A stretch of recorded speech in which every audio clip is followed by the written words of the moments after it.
Ahí sí. La misma recomendación que le había dado las otras veces, que estas preguntas siempre hay que leerlas muy bien. Primero hay que tener muy claro qué es lo que nos están preguntando y tener muy claro qué es lo que nos están diciendo cada una de las alternativas. En el caso de que haya alternativas, si no hay alternativa, entonces hay que ver solamente bien qué es lo que le está preguntando la pregunta, obviamente. Entonces voy a partir desde la 25 hacia adelante, porque con el otro curso, el de Antofagasta, ya revisamos, yo ya hice una clase en que tengo desde la 1 hacia adelante. No alcancé a encontrar ahí bien hasta dónde había llegado.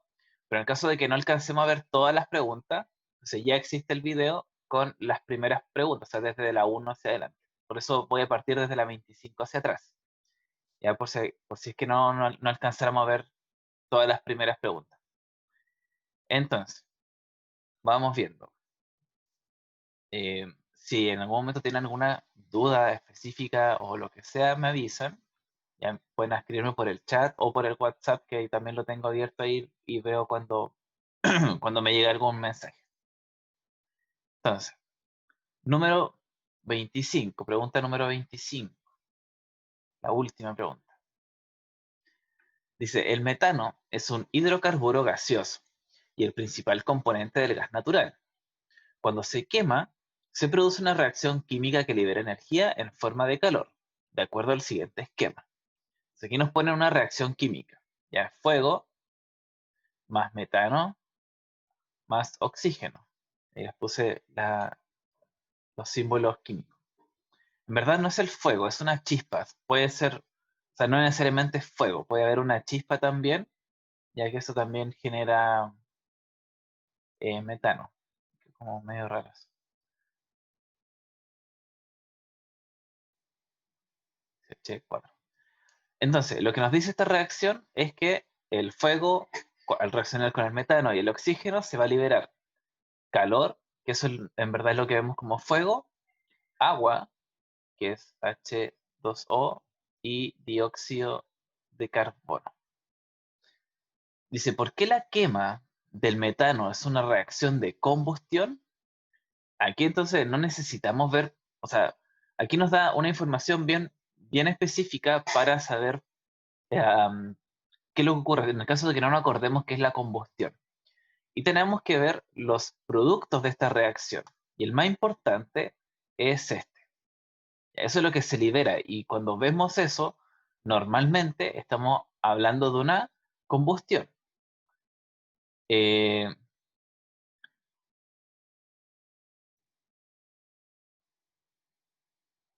ahora, no, a ver, ya, eso es lo que normalmente en una combustión ya vamos a encontrar una liberación de calor, ya, pero no es lo único que se libera. Entonces, eh, analicemos primero la reacción química, ¿cierto? Y después veamos bien lo que es el concepto de la combustión. Ya, la reacción química nos dice fuego, yo dije que podría ser una chispa también, no es necesario que sea fuego, eh, pero ahí se genera inmediatamente el fuego. Ese fuego va a hacer que reaccione el metano con el oxígeno, ya es muy importante, siempre tiene que haber oxígeno. Estas son las tres partes de cualquier combustión. El fuego, el combustible, porque en este caso no es necesario que sea metano, combustible, y el oxígeno. Esos son los tres pilares fundamentales de cualquier reacción de combustión. Entonces podríamos decir que la quema del metano es una reacción de combustión porque reacciona con oxígeno. Sí, pero no. ¿Ya? Y aquí es donde tenemos que entrar a ver por qué hay alternativas que nos sirven y otras que no. El oxígeno también produce otro tipo de reacción que se llama oxidación.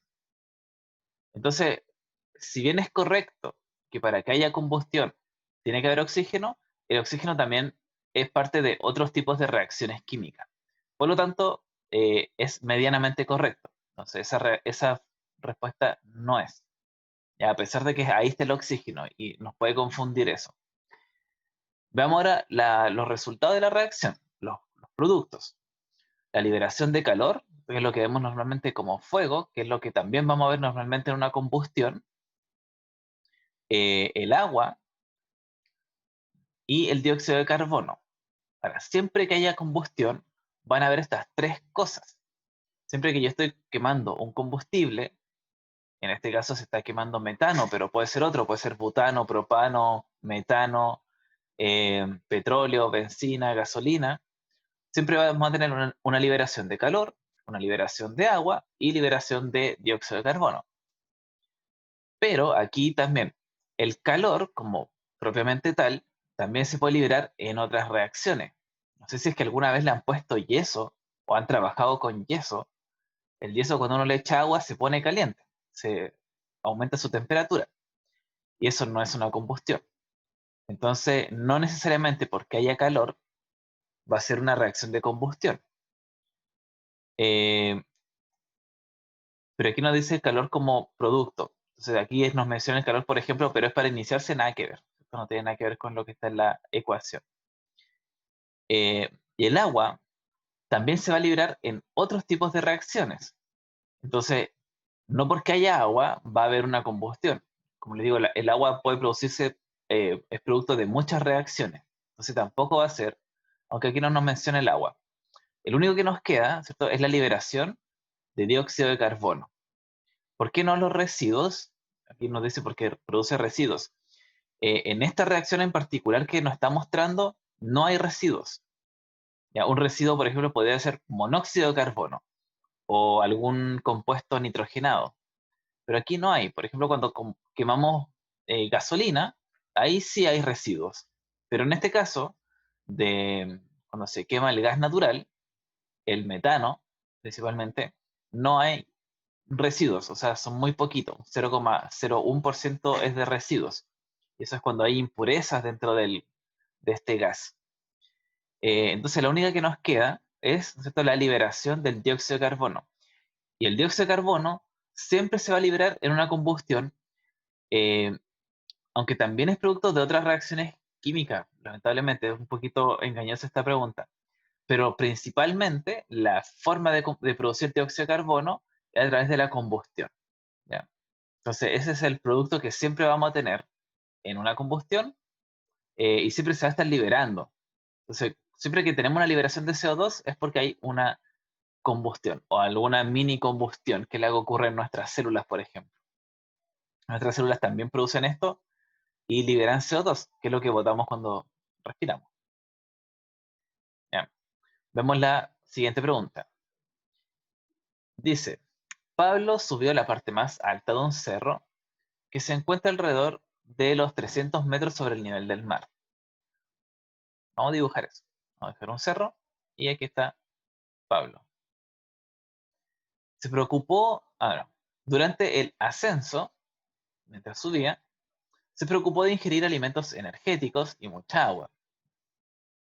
Está físicamente sano, pero a medida que subía, sintió que le faltaba el aire y tenía sensación de ahogo, aunque descansó durante el trayecto.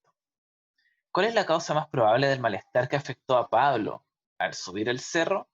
Escriba su respuesta a continuación. Ya. Aquí nos dice entonces que tenemos una persona que sube un cerro a 3.000 metros de altura sobre el nivel del mar y que es una persona que está en buen estado físico, que se alimentó bien e incluso tomó breves descansos durante este ascenso. Entonces, no es ninguna cosa normal, entre comillas, o algo que se pueda dar en otras condiciones. Aquí es bastante sencillo, si es que nos acordamos de la materia. eh, si es que nos acordamos de la parte de cuando vimos la atmósfera, creo que es como el módulo 2, eh, cuando nosotros tenemos aire, ¿ya? El aire tiene varias capas y mientras más abajo estemos, mientras más cerca del nivel del mar nos encontremos, va a haber mayor presión de aire, presión atmosférica, presión. ¿Ya? A mayor presión atmosférica en general, también vamos a decir que hay mayor presión de oxígeno. Entonces vamos a tener oxígeno que entra fácilmente a nuestra sangre. Y si subimos, ¿no es cierto?, un cerro y estamos muy alto, va a haber menor presión de oxígeno. ¿Ya? A veces, o lo que de repente escuchamos así como en forma más coloquial, más común, es que en altura hay menos oxígeno. Eso en verdad no es tan así. O sea, la diferencia entre estar a nivel del mar y estar a 3.000 metros o 4.000 metros o incluso a 10.000 metros, que es una de las cumbres más altas del mundo, la diferencia de oxígeno es muy poca. O sea, tenemos casi la misma cantidad. Tendríamos que subir mucho más para así realmente encontrar poco oxígeno. Lo que cambia es la presión. Y el oxígeno ingresa a nuestra sangre, en los pulmones, gracias a esta diferencia de presión. Entonces, si yo tengo una baja presión de oxígeno, esa presión no va a empujar el oxígeno hacia adentro de la sangre, sino que se va a quedar en los pulmones y no va a ingresar. Eso es la respuesta. Eso es lo que ustedes deberían colocar aquí. ¿No es cierto? La disminución en la presión de oxígeno hace que este oxígeno no ingrese eh, como corresponde a la sangre, sino no ingresa en las cantidades necesarias a nuestra sangre. Y eso es, ¿sí? Esa es la explicación. Pueden desarrollar más si quieren hablar de la altura, a menor presión hay mayor presión de oxígeno, por lo tanto el oxígeno ingresa fácilmente a nuestra sangre, y eso, ¿ya? Pero aquí la idea principal, ¿cierto?, de esta pregunta es que el malestar que sufre Pablo cuando sube el cerro, ¿cierto?, es por la disminución de la presión de oxígeno, no por la cantidad. Así que a veces nos confundimos con eso. La cantidad es prácticamente la misma, es la presión lo que cambia. Vamos a ver la siguiente pregunta. La 20,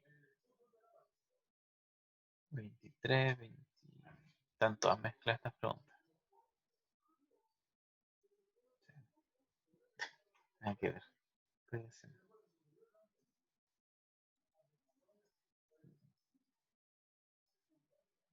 falta una página aquí parece. 24.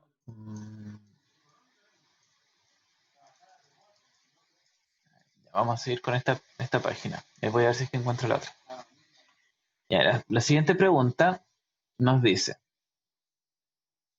si, ¿cuál es la 20? Claudio tiene una botella metálica llena de un gas que se encuentra en equilibrio con el ambiente a la temperatura de 20 grados Celsius. Vamos a dibujar una botella, no porque me guste dibujar, sino que para que nos hagamos una idea visual de lo que nos están preguntando. Si tiene una botella metálica, importante, llena de un gas que se encuentra en equilibrio con el ambiente a temperatura 20 grados Celsius. O sea, tanto adentro como afuera hay 20 grados Celsius. Eso nos dice, o sea, eso se refiere con que se encuentra en equilibrio con el ambiente. O sea, el gas que está dentro está a 20, la botella de metal está a 20 grados y el aire que está fuera de la botella está a 20 grados Celsius. Eso se refiere con que está en equilibrio con el ambiente.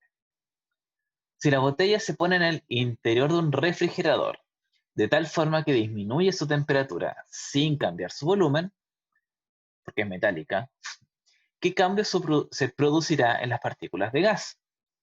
Entonces, teníamos un gas a 20 grados Celsius y nos están diciendo que lo estamos enfriando, vamos a suponer, a 10 grados Celsius. Por inventar un número, porque no, en verdad da lo mismo el número. Cuando esto ocurre, ¿ya?, y no cambia el volumen, como nos dice aquí, sin cambiar el volumen, tenemos que recordar una de las leyes eh, que se llama las leyes de los gases ideales. Las leyes de los gases ideales nos dicen, me va a relacionar tres conceptos: la temperatura, el volumen y... Dejo este cuadro. Bueno, temperatura, volumen y presión. Que se me ponen los cuadros del zoom encima de los dibujos. Ahí sí. Ya. La ley de los gases ideales entonces me va a relacionar temperatura, volumen y presión.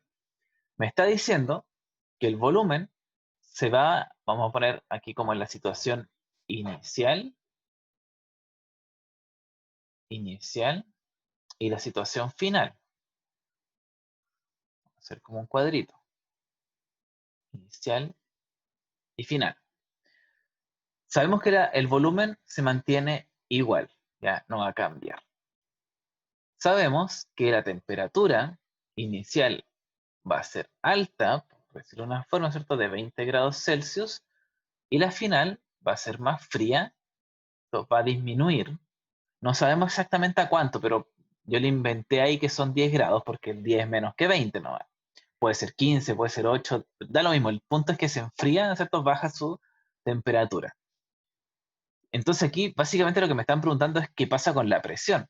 ¿No es cierto? No me están preguntando exactamente eso, porque dice qué cambios se producirán en las partículas del gas. No me están preguntando por la presión directamente, pero como sabemos que si me hablan de presión, perdón, si me hablan de volumen y temperatura, me están hablando de las leyes de gas ideales. Y estas leyes de los gases ideales toman estos tres conceptos: temperatura, volumen y presión. ¿Ya? Eh, entonces ahora deberíamos acordarnos, deberíamos, eh, ¿qué ocurre cuando yo modifico uno de estos parámetros? ¿Ya? Como sabemos, el volumen se mantiene igual, entonces aquí el volumen no nos afecta. Nos deberíamos acordar qué es lo que ocurre entre la temperatura y la presión. ¿Qué relación existe entre ellas?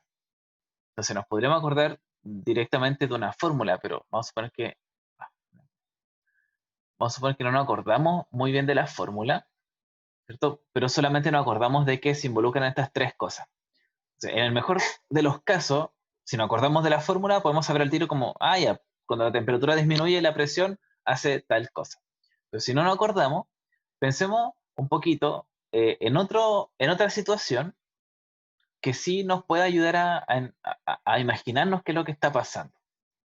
Y que esa es la mejor forma, ¿no es cierto? Es la segunda parte de esta materia, que es el modelo que nos explica cómo funcionan las partículas, porque justamente nos están preguntando aquí por las partículas. Voy a ocupar el mismo dibujo de la botella. Entonces, pensemos que la temperatura no es nada más ni nada menos que la velocidad con la que se mueven las partículas dentro de un recipiente, en este caso de un gas cualquiera. La temperatura, recuerden siempre, es la velocidad a la que se mueven, es cuánta energía se están moviendo. Si tienen poquita energía, están así como quietas, como que se mueven un poquito, son sólidos. Si se están moviendo así como que se mueven todas juntas, ya se mueven, eso es un líquido. Y si se mueven todas para todos lados, como loca, eso es un gas. Entonces el gas va a tener mayor temperatura, si hablamos de la misma sustancia, ¿cierto? Que un sólido, y más temperatura que un líquido. Podríamos decir que cambia su fase. Ya, pero eso les voy a explicar después. Entonces, cuando tiene mayor temperatura, sus moléculas se están moviendo para todos lados. ¿Sí? Son muchas moléculas, ¿no es cierto?, moviéndose en todas direcciones con mucha velocidad, porque es un gas.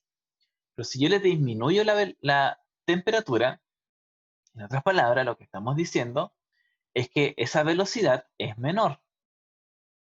Ya, lo voy a dejar como una flecha que llega hasta la mitad nomás. Creo que se entiende ahí el dibujo. Entonces, esa flecha a la mitad es porque se está moviendo más lento. Se está moviendo sin la misma velocidad que antes. Entonces, pensemos ahora que estas partículas ya no son una partícula microscópica, o sea, del porte de una molécula, muy chiquitita. Imaginemos que algo mucho más grande. Una pelota de tenis, por ejemplo. O una pelota cualquiera. Imaginémonos que una pelota. ¿Qué pasa si esa misma pelota yo la tiro muy rápido contra una pared, ¿cierto? Va a chocar y va a generar mucha presión, mientras mayor temperatura lleva. Si yo lanzo esa misma pelota con la mitad de la velocidad, voy a ver que choca con menos fuerza, o sea que está chocando con menos presión. Entonces, si nos acordamos de esto, de qué es la temperatura y de qué es la presión, no es necesario aprendernos las fórmulas de memoria. Creo que eso lo menciona en el video que le explico esta materia. Entonces, si la temperatura disminuye, el volumen también va a disminuir. Y eso es básicamente la respuesta de esto. Ahora les di toda esta explicación un poco larga, porque en el caso de que no se acordaran, por ejemplo, la fórmula que no todo el mundo se aprende las fórmulas de memoria, y de hecho no les recomiendo aprenderse nunca una fórmula de memoria. Solamente hay que razonar, ¿no es cierto? Acordarnos qué es la temperatura, qué es la presión, y listo, ¿no es cierto? Ahí podemos un poco deducir. Si se está moviendo más lento, entonces va a chocar con menos fuerza en las paredes de la botella, y eso quiere decir que está ejerciendo menos presión. Y eso sería esta respuesta. Ahora, ¿qué otra cosa podríamos decir? Que este gas podría cambiar su estado. Nosotros sabemos que tenemos los sólidos, los líquidos y los gases. Cuando aumentamos la temperatura va hacia arriba, le llamamos cambios progresivos. Ya, o sea, del sólido al líquido aumentamos la temperatura y del líquido al gas aumentamos la temperatura. Como quizás se pueden haber dado cuenta cada vez que nos hacemos una taza de té. Entonces yo tengo agua líquida, la caliento y empieza a salir vapor, ¿cierto? Se está transformando en gas. Mientras que si hacemos lo contrario, disminuimos su temperatura, nos referimos a un cambio regresivo, estamos devolviendo, por decirlo de una forma, tengo la temperatura disminuida, o sea, el gas va a transformarse en líquido y el líquido en sólido. Entonces, si teníamos un gas, también podríamos decir, una, que su presión disminuye, y otra cosa es que podría ocurrir este cambio, que se transforme en un líquido. Pero como no sabemos de qué gas estamos hablando, podría ocurrir eso. Por ejemplo, si fuera agua, vapor de agua, y yo meto vapor de agua a 20 grados Celsius en un refrigerador, lo más probable es que termine con un vaso lleno de agua líquida me refiero. ¿Ya? Entonces esa es otra cosa más que podría pasar. Ya nos acordamos de las leyes de los gases ideales, eso disminuye la presión, y por otro lado tenemos un cambio regresivo de gas a líquido. Si disminuyera mucho la temperatura, aquí no nos dicen exactamente cuánto, pero también podríamos, si queremos chamullarle más, si seguimos disminuyendo más todavía la temperatura, podríamos pasar entonces de un líquido a un sólido. También es otra posibilidad. Eso. Vamos con la siguiente pregunta. Va, algo dice. Ahí está. Ya. La 20 dice, una de las diferencias entre las distintas emisiones radiactivas es su capacidad de penetración en diferentes materiales. Por ejemplo, una de ellas tiene tan baja capacidad de penetración que puede incluso detenerse en una hoja de papel. ¿Cuál es esta emisión?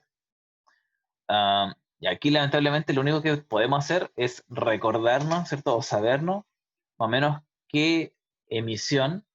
De hecho, igual aquí nos da una pista, porque nos habla de emisión. Entonces nos pregunta, ¿cuál es esta emisión?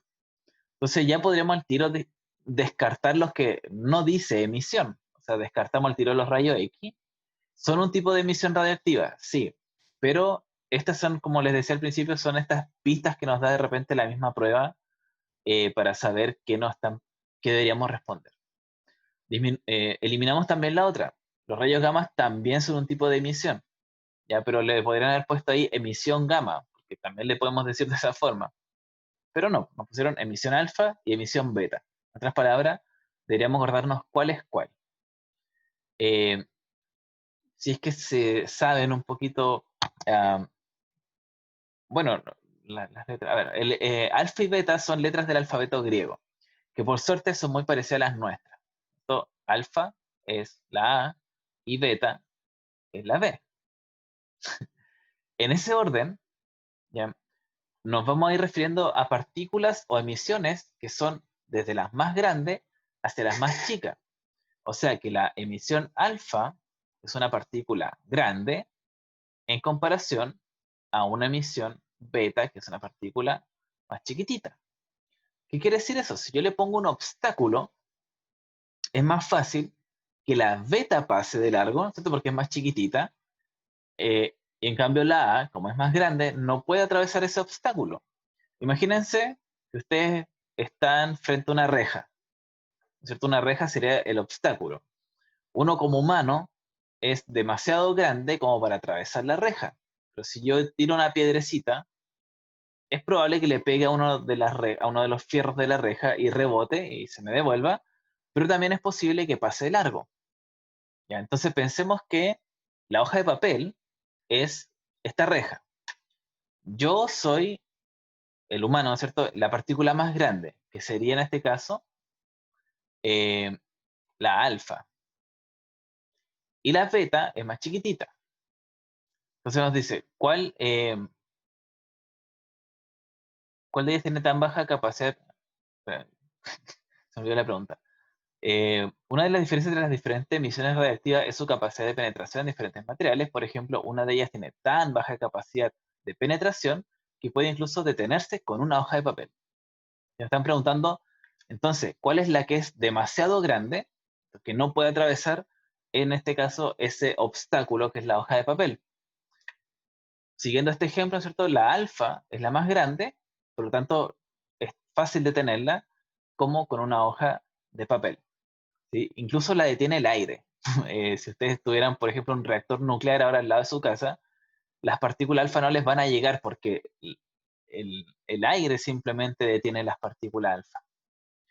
Las betas sí. Las emisiones betas pueden atravesar una hoja de papel, pero por ejemplo nuestra piel, si nos llegara emisión beta, no, si tuviéramos un reactor nuclear al lado de nuestra casa, la emisión beta tampoco nos llegaría porque tenemos muros, hay cortinas, hay ventanas e incluso nuestra piel también la puede tener. Y nuestra piel son células muertas, no le afectaría. Son las emisiones gamma o los rayos gamma los que son peligrosos. Eso nos llegan desde el sol todo el tiempo, ¿cierto? Por eso hay que usar bloqueador. Entonces ahí está marcada la emisión alfa. Siguiendo con la otra pregunta. Dice, eh, ¿cuál es el gas presente en mayor cantidad en la atmósfera? Que también nos tenemos que acordar nomás, ¿ya? Yo les puse en uno de los videos el- un, un cuadrito, bueno, o sea, un círculo, una de estas cosas con porcentaje, que sale algo así. Y otro acá. El que está en mayor cantidad, ¿cierto? El que se lleva el mayor pedazo de la torta, que el que nos están preguntando aquí, es el nitrógeno. Quizás supongamos que les cambien la pregunta y les preguntan por el que está en segunda mayor cantidad, que ese es el hidrógeno. Perdón, lo dije al otro lado. Hidrógeno. Y el último que vamos a encontrar en mayor cantidad, el número 3, es el oxígeno. Esos son los gases, los principales gases que vamos a encontrar en nuestra atmósfera. Pero cuando hablamos de atmósfera, nos estamos refiriendo a todas las capas de la atmósfera, no solamente lo que nos rodea aquí, que estamos pegaditos en la Tierra, sino que los 100 kilómetros que hay hacia arriba, que la atmósfera mide 100 kilómetros, todo eso, si tomamos todo ese montón de aire, está compuesto principalmente por nitrógeno, un 72%, algo así. Y lo otro que vamos a encontrar todo va a ser hidrógeno. ¿Ya? Y aquí donde nosotros estamos, vamos a encontrar harto oxígeno. ¿Ya? El nitrógeno no lo vamos a encontrar tanto aquí, o sea, bueno, a nuestro alrededor sí, pero donde más vamos a encontrar oxígeno es en la primera capa, que se llama la troposfera. Como les dije en la pregunta anterior, esa cantidad no varía mucho, ya sea pegado a la Tierra, ¿cierto? A la altura del mar, o en las cumbres más altas. Casi todo el oxígeno se encuentra repartido en esos puntos. Entonces, el que más está va a ser el nitrógeno. Que no se lo olvide. Vamos a la otra pregunta. 18 debería ser. ¿Qué dice? 18.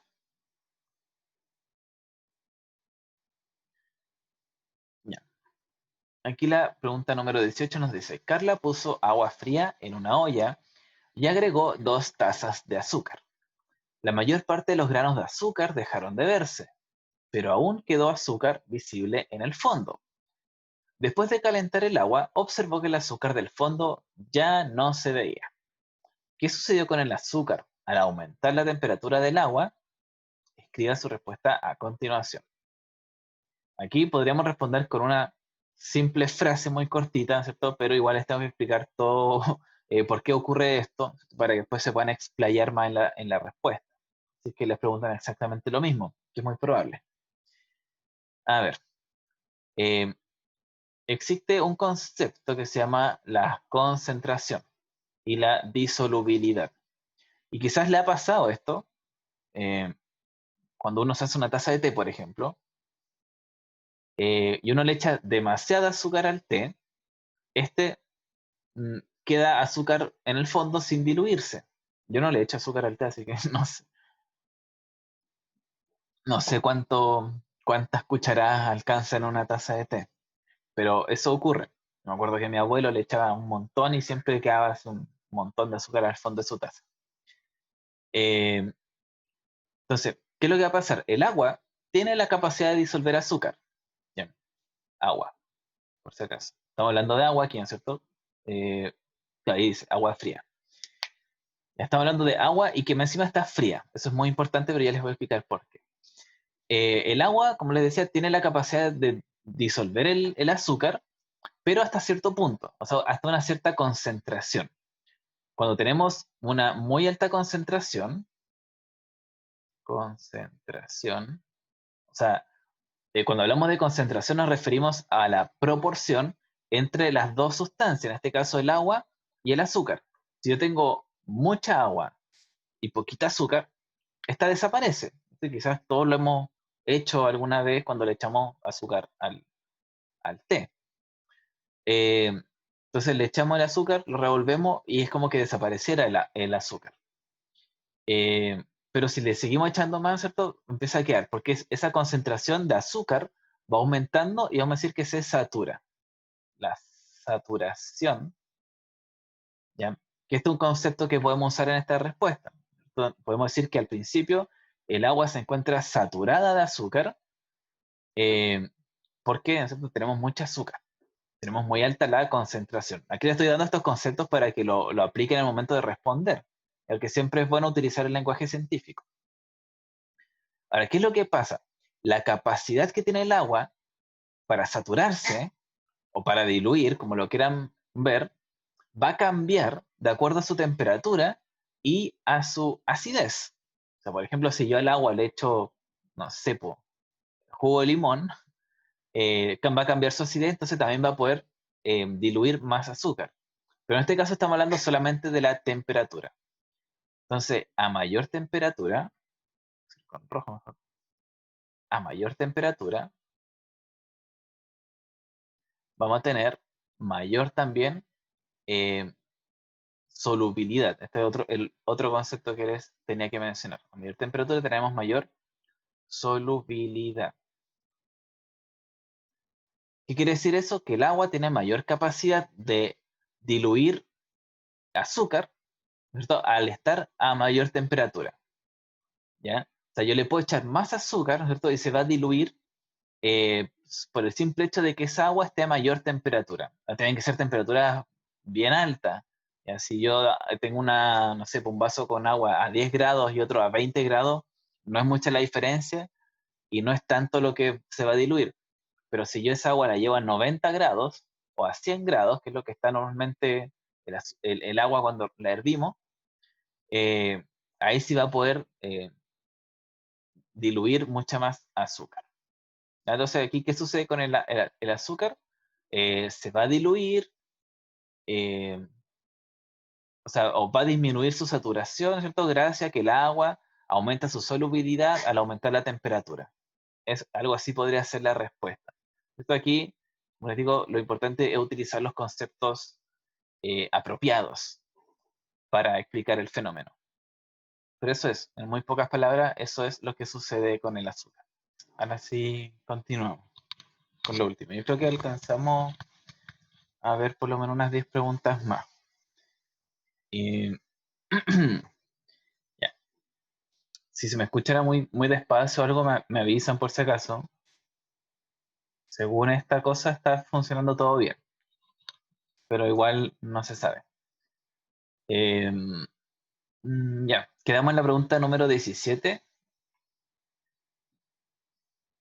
Me sale alguien. Ahí no, está conectado ya. Ya. Entonces, quedamos en la pregunta número 17. Dice, Raúl puso una cuchara de metal frente a un chorro de vapor que salía de un hervidor y observó cómo el vapor se transformó en gotas de agua. ¿Qué cambio ocurrió en las partículas de vapor al formar gotas de agua? Aquí no nos dicen palabras muy técnicas lo que ocurre, ¿cierto? Porque nosotros sabemos que, como les mencioné en una de las preguntas anteriores, el, esta cosa, nosotros tenemos tres estados de la materia, ¿cierto? El sólido, no, no, pesca el lápiz. Se me olvidó. Aquí está, ya. Ya tenemos el sólido, el líquido y el gaseoso. Así que vieron los videos, ahí les menciono que no son los únicos tres, pero son los tres con los cuales nosotros interactuamos en la vida cotidiana. Entonces, nos está diciendo que Raúl pone una cuchara de metal frente a un chorro de vapor, o sea que tenemos un gas. Ya cuando hablamos de vapor nos referimos a agua en estado líquido, o sea, perdón, agua en estado gaseoso, ya que está saliendo de un hervidor. Luego dice que observa cómo el vapor se transforma en gotas de agua, o sea que estamos observando este fenómeno. Pasamos de gas a líquido. Ahora, ¿cómo se llama ese proceso? Se llama condensación, pero no están diciendo eso en la alternativa.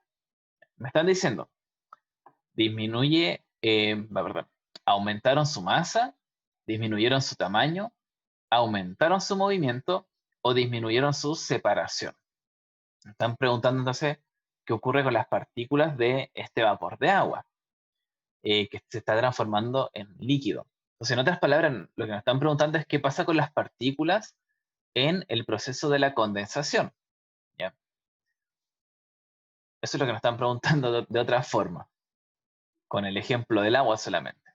Entonces, ¿qué es lo que va a pasar? Yo les dije también en una de las preguntas anteriores que si yo tengo partículas, ¿cierto? Vamos a poner esas tres partículas, puede ser cualquier cosa, puede ser agua, puede ser oxígeno, puede ser, no sé, metano. Estas se están moviendo con mucha velocidad. Supongamos que se mueve para allá, se mueve para allá, se mueve para allá, para abajo. Se están moviendo todas hacia todos lados, con mucha velocidad, con mucha energía. Estamos hablando entonces de un gas, ¿ya? Y va a estar cada una volando por donde quiere volar. Pero ¿qué es lo que va a pasar cuando yo disminuyo esa energía?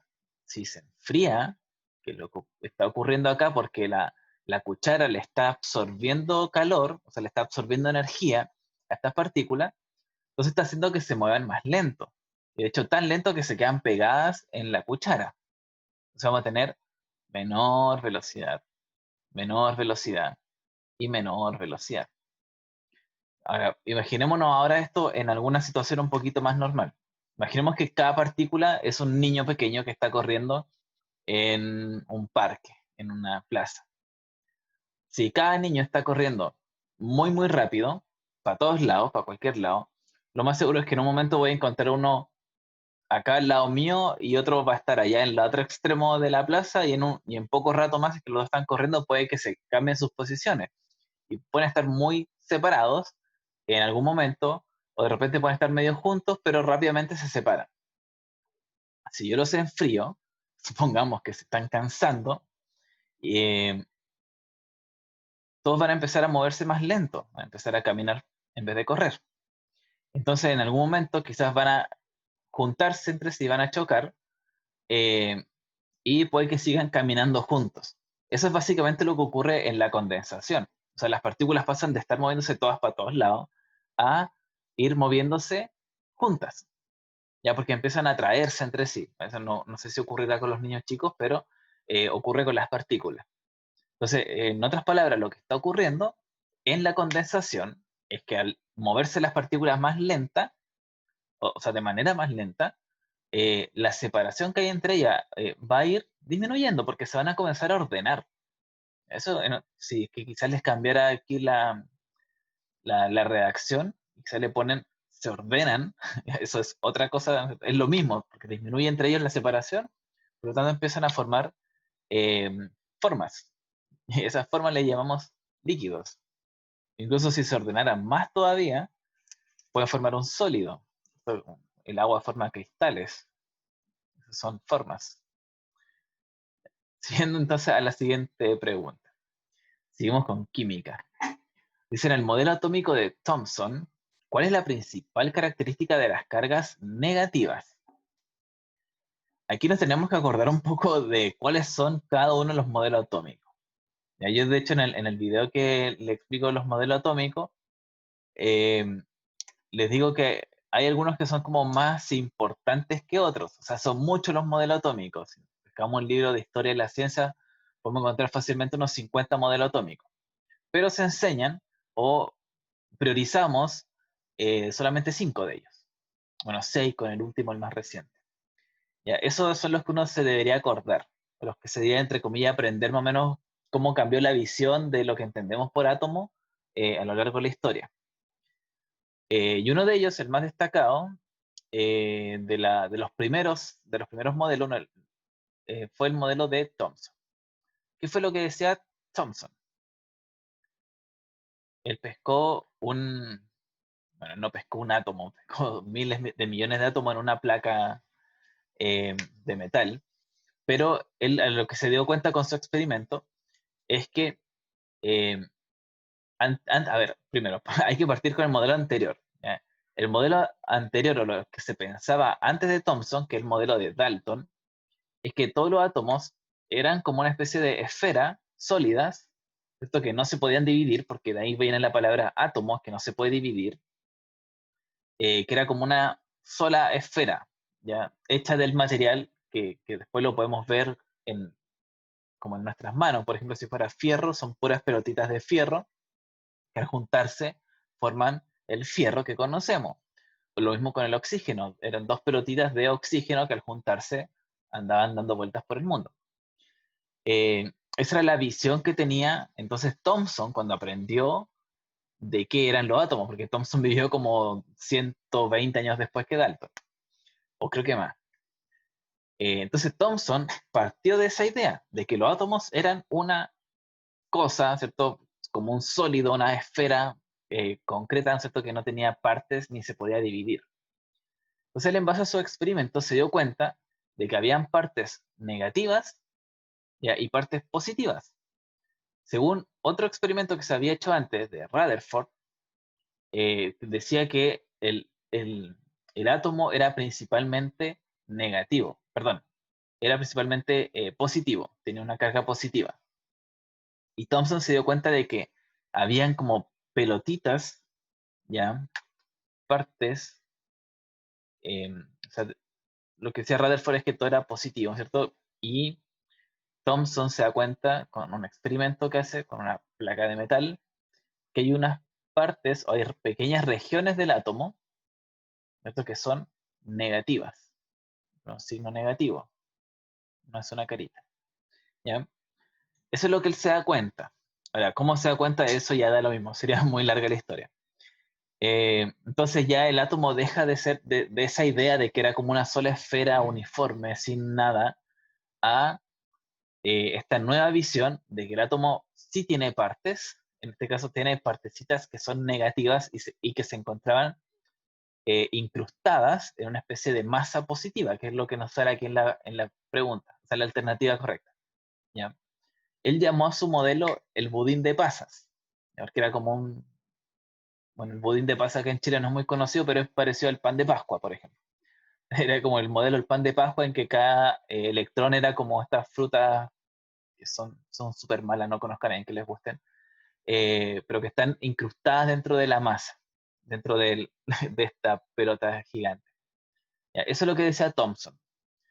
Entonces, les recordé lo que era Dalton en el caso de que nos cambiaran la pregunta. Ya, Dalton dice que los átomos son una sola cosa. Rutherford, que dice que son una sola cosa, pero positiva. Y Thomson dice que son una sola cosa, sí, pero positiva, pero con pequeñas partecitas, nuestras pequeñas regiones, que son negativas. ¿Ya? Después viene, no me acuerdo cuál era el que viene después. Es que no me acuerdo los nombres, porque son puros nombres como europeos, del apellido del tipo que los descubre. Pero es cuando ya se empieza a hablar de núcleo. ¿Ya? Cuando decimos que en el núcleo se encuentra la parte positiva, mientras que afuera se encuentra una especie de corteza negativa. Ya, no me acuerdo el nombre de ese en este rato, pero lo pueden revisar en el video de los modelos atómicos. Entonces, esa sería esta pregunta. Busquemos la siguiente. Justamente. Ya. Pregunta número 15. Dice, ¿cómo se realiza el proceso de fecundación? Aquí ya terminamos con física y química, pero ya empezamos con biología. Eh, la fecundación. Como le digo, siempre hay que tener súper claro qué es lo que nos están preguntando. Y nos están diciendo cómo se realiza, ¿ya? O sea, qué es lo que tiene que ocurrir para que ocurra la fecundación. ¿Ya? Veamos la alternativa una por una. La letra A nos dice, el embrión se anida en el útero para continuar su desarrollo. Mm, la fecundación no tiene nada que ver con eso. Pero primero recordemos lo que es la fecundación. Fecundación nos referimos específicamente al momento en que un gameto masculino, normalmente llamados espermatozoides, es el nombre que tienen, se une al óvulo. El óvulo tiene unas cosas, tiene unas células adicionales alrededor. El espermatozoide cuando ingresa, bueno, en verdad nunca, no ingresa completo por si acaso, de repente en las animaciones podemos ver cosas así, pero no solamente ingresa el material genético, y el resto queda afuera. Pero igual vamos a decir que va a ingresar, o sea, lo que está ingresando es realmente el material genético, ¿ya? Pero va a ingresar. Eso es la fecundación, nada más. Si lo buscamos, no sé, pues en la Wikipedia o en un libro, nos va a decir, pues, o sea, nos podría decir, es la unión de los dos gametos, o es la mezcla de los dos gametos. Ya hay varias formas de decirlo, pero en el fondo es este proceso que le estoy mostrando aquí en el dibujo. Ingresa parte del espermatozoide, no completo, pero ingresa dentro del óvulo y le entrega su material genético. Eso es. Entonces veamos cuál es la alternativa que más se acerca a eso. La primera nos decía que es el embrión que se anida en el útero. Nada que ver. Ese proceso se llama implantación. La B dice, el útero elimina el tejido que preparó para recibir a un embrión. Nada que ver, nosotros nos está hablando del útero. Eh, Cuando elimina ese tejido se llama eh, endometrio, y cuando se elimina el endometrio, eso se llama menstruación. La letra C nos dice, un espermatozoide ingresa al óvulo que se ha liberado desde los ovarios. Eso sí, ¿no es cierto? Nos está hablando del espermatozoide que ingresa al óvulo. Sí, pues, nada más que eso. Esa es la respuesta de la letra C. Y la D nos dice, los ovarios todos los meses liberan óvulos que se unen con los espermios. Es el proceso de la ovulación, que ocurre cada 2 meses. O sea, en un ovario ocurre un mes, después al mes siguiente ocurre en el otro ovario, después al mes siguiente ocurre de nuevo en este. Entonces se espera un mes y después vuelve. Entonces decimos que en cada ovario ocurre cada 2 meses. Y eso es la ovulación. El único que habla aquí de fecundación es la letra C. Vamos a la siguiente. Dice, ¿de qué manera el colesterol alto afecta la circulación sanguínea? Escriba su respuesta a continuación. A ver, el colesterol, ¿verdad? Es un poquito general esta pregunta, pero el colesterol, a ver, de partida hay distintos tipos de colesterol, y hacen distintas cosas. Eh, pero aquí nos están preguntando específicamente por la circulación sanguínea. Y casi todo el colesterol va a funcionar de manera similar en lo que es la circulación sanguínea. Si nosotros tenemos el colesterol alto, lo que va a ocurrir, vamos a suponer que este dibujo que le hice acá es un tubo, un vaso sanguíneo de nuestro cuerpo. Puede ser una vena, una arteria. Y el colesterol, su gracia que tiene, es que se une fácilmente a las paredes de los vasos sanguíneos. Entonces, primero puede aparecer como una pequeña cantidad, una pequeña, como un pequeño recubrimiento, pero el colesterol, por su forma de actuar, de reaccionar con ellos mismos, ¿cierto? El colesterol se une a otros colesteroles, y esto va a comenzar a engrosar primero las venas y la arteria. Entonces, una de las primeras cosas que va a afectar va a ser la elasticidad de los vasos sanguíneos. ¿Ya? Al perder elasticidad, eh, pueden romperse, ¿ya? Porque son frágiles, ¿ya? Pueden, eh, ¿cómo se dice? Eh, a ver, lo que pasa es que la sangre, cuando va pasando por nuestros vasos sanguíneos, hace que se extiendan, ¿cierto? Y como que se aprieten, es como que hacen un movimiento así continuo. Por eso podemos medir la presión, por ejemplo, poniendo una cosa aquí, ¿no es cierto? Porque eso va a medir cuánto se está dilatando el vaso sanguíneo, ¿cierto? Y va a sentir ese levantamiento y que baja, sube y baja. Y eso es lo que mide una máquina. Entonces, si yo tengo mucho colesterol, los vasos sanguíneos no van a poder hacer ese movimiento de extenderse y distenderse. ¿Qué va a pasar a largo plazo? Pueden romperse los vasos sanguíneos y cuando se rompen, muchas veces lo que hace el cuerpo es simplemente como cerrar una parte y cerrar la otra y todo eso después se lo comen los linfocitos, los glóbulos blancos. Pero no siempre es tan fácil. ¿Por qué? Porque antes de llegar a eso, muchas veces estas partes se empiezan a engrosar mucho, ¿ya? Y comienza a acumularse. Y ocurre, hay una enfermedad que se llama la arterioesclerosis. Lo voy a escribir aquí. Arterioesclerosis. Que básicamente la sangre no puede pasar a través de este vaso sanguíneo con facilidad. Si no puede pasar, los tejidos a los que les debería llegar la sangre no les va a llegar y se pueden morir partes de nuestro cuerpo. Eso le llamamos necrosis. Eh, por ejemplo, hay personas durante la diabetes, por ejemplo, que le ocurre este proceso ya en las extremidades y al principio pierden sensibilidad en la punta de los dedos, puede ser de las manos, de los pies, y como deja de llegar sangre en un momento, se empiezan a morir la punta de los dedos de los pies y hay gente que le tienen que amputar los pies, ¿cierto? Porque justamente ocurre esto. Entonces, ¿de qué manera se va a afectar la circulación sanguínea? Eh, Primero puede ocurrir la arteriosclerosis, todo eso. Después, el tapado de los vasos sanguíneos. Tapado, vasos sanguíneos. Sanguíneos. Y finalmente la necrosis. ¿Ya? Ahora, esos son los casos más extremos. En lo más común, ¿no es cierto?, las personas que sufren de este problema, lo más como inmediato es una alta presión arterial, ¿ya? Aumenta la presión de los vasos sanguíneos, porque la sangre, o sea, el corazón tiene que hacer más fuerza para que pase la sangre a través de estos obstáculos. Eh, entonces, eso va a llevar otros problemas. Como les digo, son como los primeros síntomas. Mayor presión arterial y las personas se empiezan a cansar más rápido, eh, sienten mayor sed, o sea, sed más seguido. eh, y había otra cosa más que se me va. No, creo que eso. Sienten más apetito también. O sea, tenemos todos esos síntomas.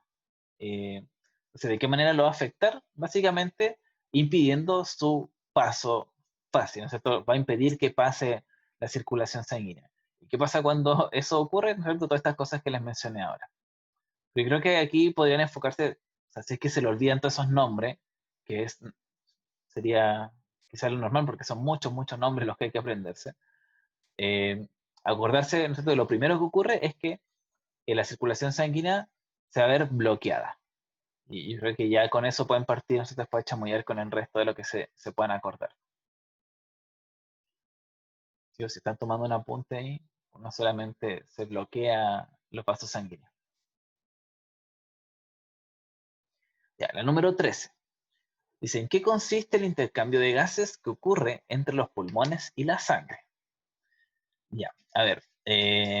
Primero recordemos cuáles son esos gases que se intercambian. Hay dos gases que se van a intercambiar.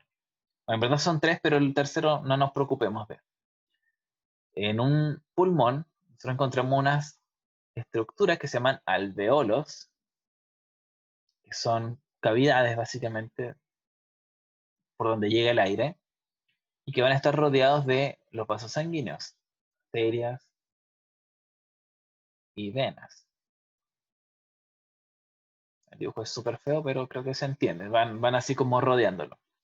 Entonces aquí va a llegar, desde las arterias pulmonares, va a llegar sangre sin oxígeno, o sea, pobre en oxígeno. Es el primer gas que nos interesa, el oxígeno.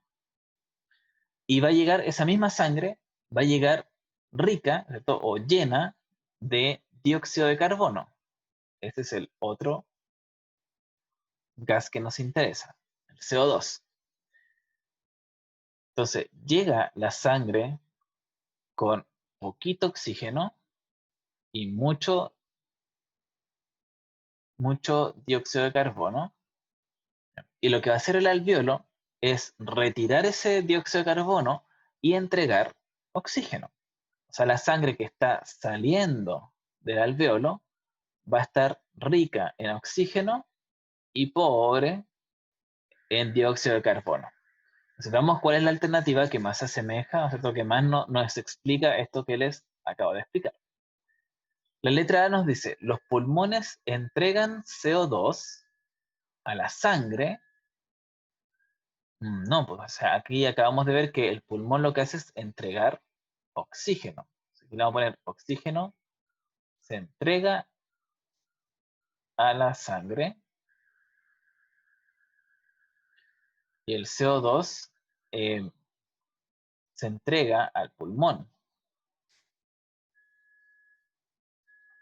O podríamos decir que se entrega, o sea que, podríamos decirlo al revés, ¿no es cierto? Que disminuye en la sangre.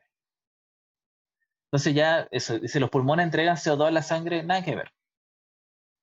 La B dice, los pulmones pasan a la sangre oxígeno, entregan a la sangre oxígeno, sí, y la sangre le entrega CO2 a los pulmones, ¿cierto? El CO2 se entrega a los pulmones. Entonces, es así. ¿Bien? Hay que buscar cuál es la alternativa que nos dice esto.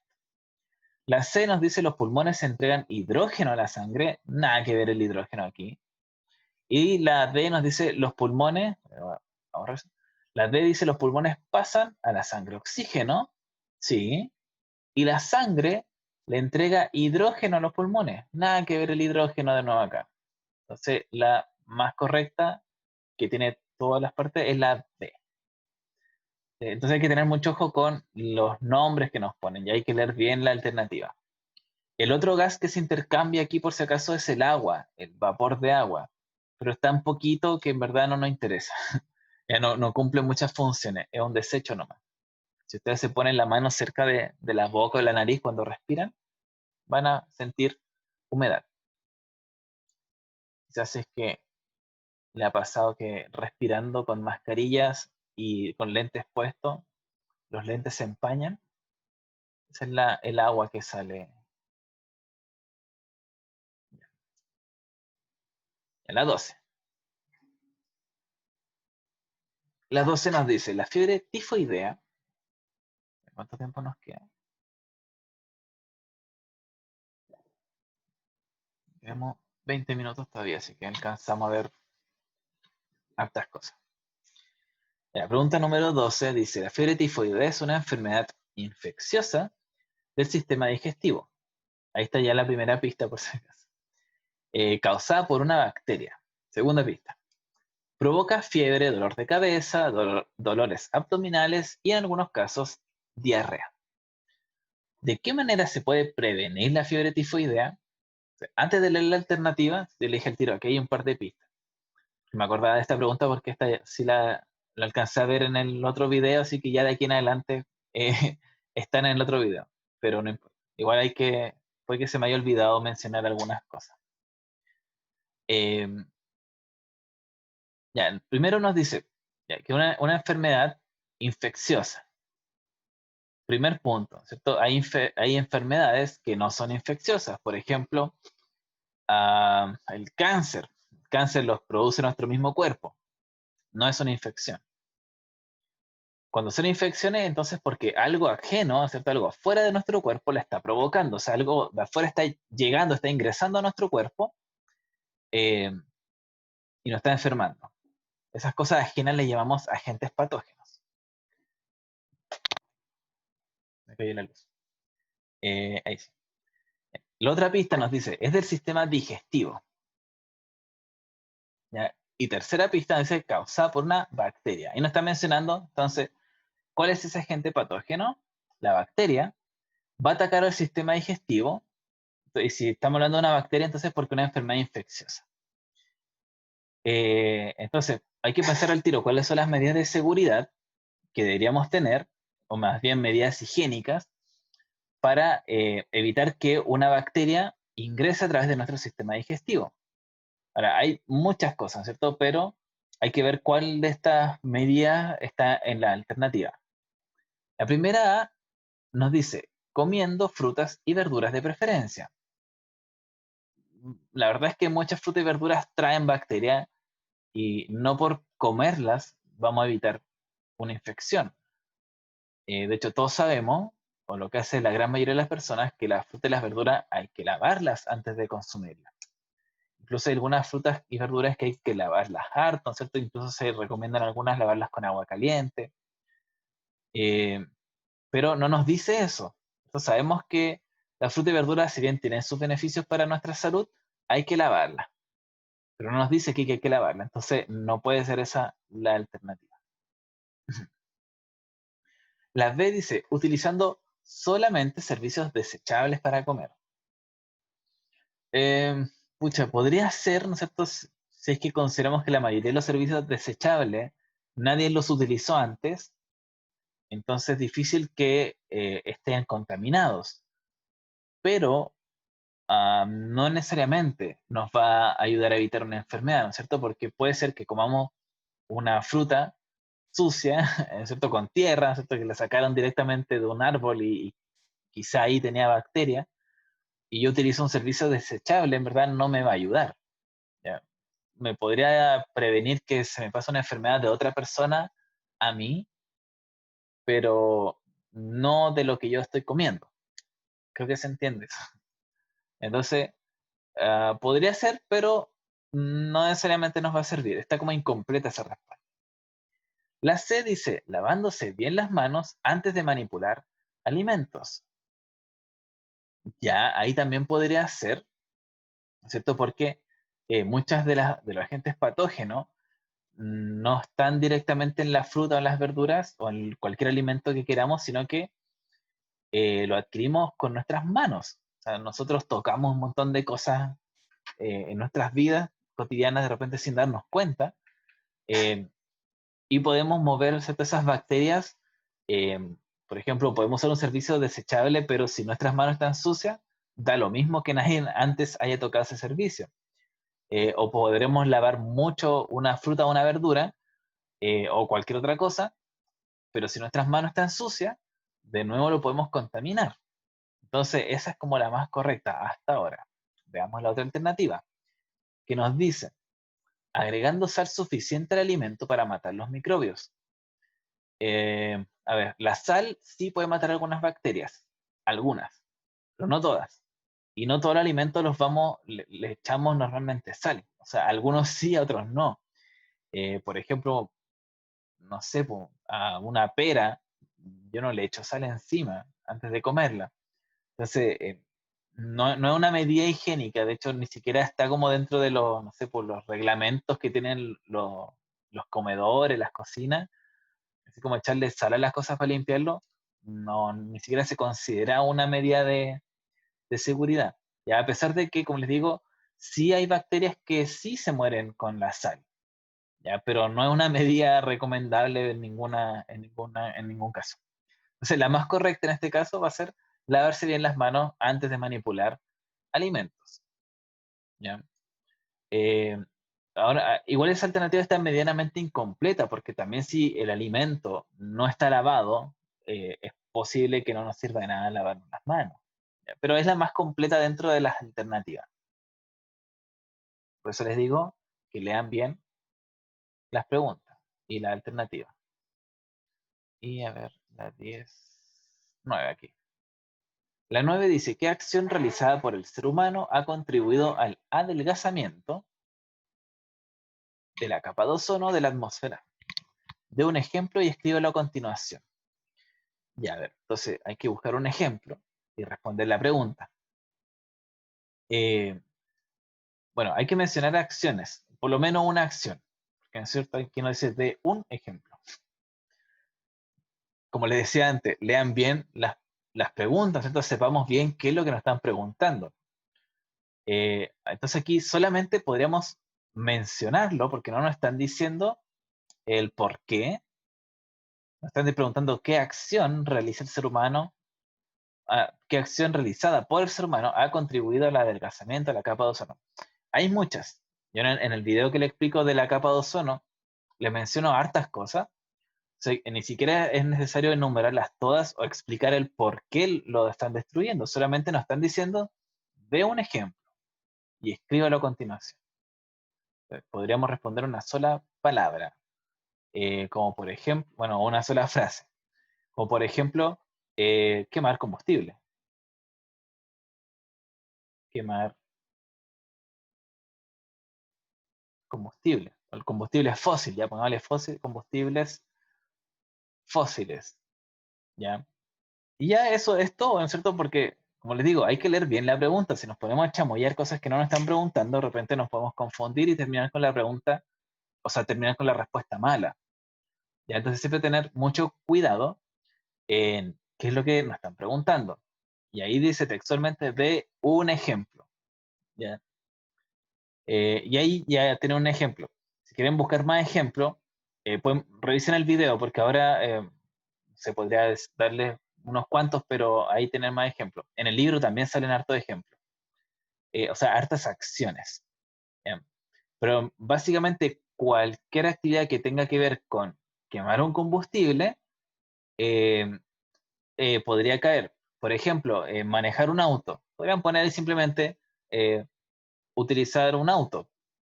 Eso ya es una acción, ¿no es cierto? Que como estamos quemando combustible, adelgaza la capa de ozono. Podemos poner producir electricidad en base a carbón, que es lo que más se hace aquí en Antofagasta. Bueno, en Tatal también se hace, también las termoeléctricas son a carbón. Eh, Podemos poner, no sé, pues, incluso pedir cosas por internet, ¿cierto? Cuando nos llega un delivery desde Santiago, por ejemplo, tiene que venir un camión, ¿no es cierto?, atravesar todo el desierto y llegar hasta nuestra ciudad. Entonces, eso también es una acción realizada por el humano, ¿no es cierto?, que influye en la capa de ozono. Hay muchas cosas que podríamos poner aquí, pero principalmente las cosas que tengan que ver con quemar combustibles fósiles. Entonces, usted puede mencionar directamente una acción humana, ¿cierto? Como les digo, manejar un auto, comprar cosas al extranjero, cualquier cosa, cosas con la industria, ¿ya? Otra cosa que no tiene que ver con combustibles fósiles, que creo que también lo menciono en el video, eh, son los gases de efecto invernadero. Por ejemplo, el gas metano que producen los animales de granja, ya que también es un factor muy importante al momento del cuidado de la capa de ozono. Ya los animales de granja producen una gran cantidad de metano, que eso daña la capa de ozono. Entonces, por ejemplo, también podrían poner comprar carne, comer carne, ¿cierto? Porque hay que comprarla para comerla. Y eso afecta, ¿cierto?, la capa de ozono. ¿Ya? Eso. Como les digo en el video, les doy muchos más ejemplos, pueden buscarlos, pues les voy a mandar los links, pero quédense con esa idea, ¿cierto? Quemar combustibles fósiles, y de ahí pueden partir. ¿Ya? La 8. Y alcanzamos a ver estas tres preguntas. La 8 dice, explique qué sucedería si mueren todos.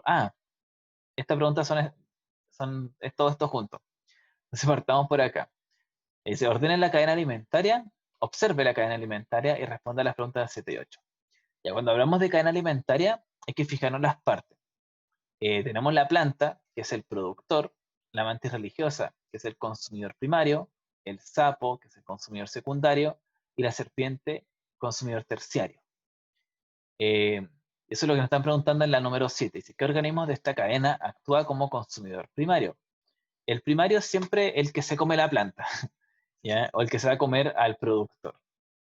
En este caso, sería la mantis religiosa. ¿Cómo identificarlo? Supongamos que le cambian ahí el esquema, les cambian los dibujos. La flecha, ya que va a salir de la planta, nos va a indicar hacia dónde se está moviendo su materia y su energía. En otras palabras, quién se la va a comer.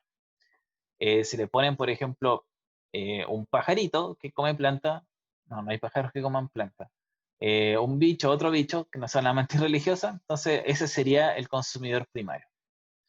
Y después la 8 nos dice, explique qué sucedería si mueren todos los sapos de este ecosistema. Ya cuando hablamos de esto, nos vamos a referir a un efecto al corto plazo o al largo plazo. En el corto plazo, si yo elimino los sapos, esto habría que ver qué era el alimento del sapo, o cuál es el alimento del sapo, que sería el que se encuentra detrás, ¿cierto? El que viene antes. Es la mantis religiosa. O sea que la mantis religiosa no va a haber nadie que se la coma. Por lo tanto, lo primero que va a ocurrir es ser que se ven a este color, aumenta la población de mantis y también vamos a ver que la serpiente no va a tener alimentos. Entonces, se nos van a morir todas las serpientes y disminuiría la población de serpientes. ¿Ya? Esto es al corto plazo. ¿Qué pasaría después de mucho más tiempo en que empieza a aumentar y aumentar y aumentar y aumentar la población de mantis? Que se va a ver afectado los nichos son estas cosas. En los nichos más lejanos, en este caso, las plantas. Si yo tengo muchas mantis, va a haber una sobrepoblación de mantis y vamos a tener una disminución en la población de plantas. Si disminuye mi población de plantas, se nos van a morir ahora las mantis porque no van a tener con qué alimentarse. Por eso les decía, lo podemos ver al corto plazo o al largo plazo. Aquí yo les recomiendo que solamente se enfoquen en el corto plazo. O sea, que digan, ya, si yo elimino ¿qué va a ocurrir con el que tengo al lado y qué es lo que va a ocurrir con el que tengo al otro lado? ¿Ya? Y con eso, uno va a aumentar y el otro va a disminuir. El que se comen, disminuye. El que era comido, aumenta. ¿Ya? Y eso, como les digo, las otras preguntas las van a encontrar en el otro video que está en YouTube, ¿no es cierto? Les voy a mandar el link. Ahora más ratito, cuando se terminen de cargar los videos, los junte, los doy y los subo, ya les voy a mandar todos los links. Así que eso, espero que con esto les vaya súper bien en la segunda oportunidad, o primera, Excel, no puedo ser la primera, ¿ya? Pero ojalá que les vaya súper bien, les deseo lo mejor. Y ahora repasar nomás, pues repasar y seguir repasando la materia, ¿ya?